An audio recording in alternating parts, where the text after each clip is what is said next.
என்ன நாங்க பெருசா கேட்டுட்டோம்? மக்கள் வந்து நிம்மதியா ஃப்ரீயா நின்னு பாக்குறதுக்கு ஒரு இடம், அதை நாங்க தேர்வு செஞ்சு அதுக்கு பர்மிஷன் கேட்கிறோம். ஆனா நீங்க என்ன பண்றீங்க? அந்த இடத்தையெல்லாம் விட்டுட்டு நெருக்கடியோட, மக்கள் நெருக்கடியோட எங்கெல்லாம் நிப்பாங்களோ அந்த இடமா பார்த்து செலக்ட் பண்ணி தரீங்க. உங்க எண்ணம் தான் என்ன சார்? சூஸ் பண்ணி கொடுத்திருக்காங்க பாத்தியா? கும்பல் இருக்குன்னு தெரியுது இல்ல? இவ்வளவு பெரிய இடத்தை கொடுக்கலாமா? மாதிரி ஆளுங்க மயக்கம் போடணும், அதை கேப்சர் பண்ணி நியூஸ்ல போடணும். அதுக்கோசரம் இந்த மாதிரி குறுகலான இடத்துல கொடுத்துருக்காங்க.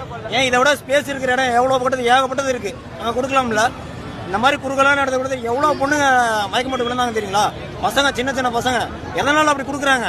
இந்த மாதிரி மயக்கம் போட விழுனா விஜயமான இந்த மாதிரி பிரச்சாரத்துக்கு வந்து இத்தனை பேருக்கு பொதுமக்களுக்கு இடையூறு பண்ணாங்க அப்படின்னு சொல்லிட்டு போற கோசம் இந்த மாதிரி இடத்துல கொடுத்துருக்காங்க. கேன்சல் பண்ணி ஒரு இடத்துல எல்லா கும்பலும் வர வச்சு யாராச்சும் மாதிரி சிக்கலான இடத்துல வந்து நீங்க வந்து வேணும்னே எங்களுக்கு பர்மிஷன் கொடுத்து இந்த மாதிரி மக்களை அவதிப்பட வைக்கிறீங்க. இப்படிலாம் பண்ணா அவரோட இதை அவருக்கு நாமக்கல் மாவட்டத்துல வேற வந்து ஆம்புலன்ஸ் பேசினா நிறைய பேர் மயக்க போட்டாங்க. தொடர்ந்து இந்த மாதிரி நெருக்கடிக்கு கொடுக்குறாங்களே, அதெல்லாம் பார்க்கும்போது எப்படி இருக்கு உங்களுக்கு? இது வேணே பண்ற மாதிரி தானே இருக்கு. ஃபர்ஸ்ட் அங்க விட்டாங்க, அப்புறம் அங்க இடத்த விட்டாங்க, அப்புறம் இங்கே கொண்டு வந்து விட்டாங்க. இந்த ரோட்ல எவ்வளவு பேரும் நிக்க முடியும்? எல்லாம் மேலே யாரோ கீழே விட்டா என்ன வருது?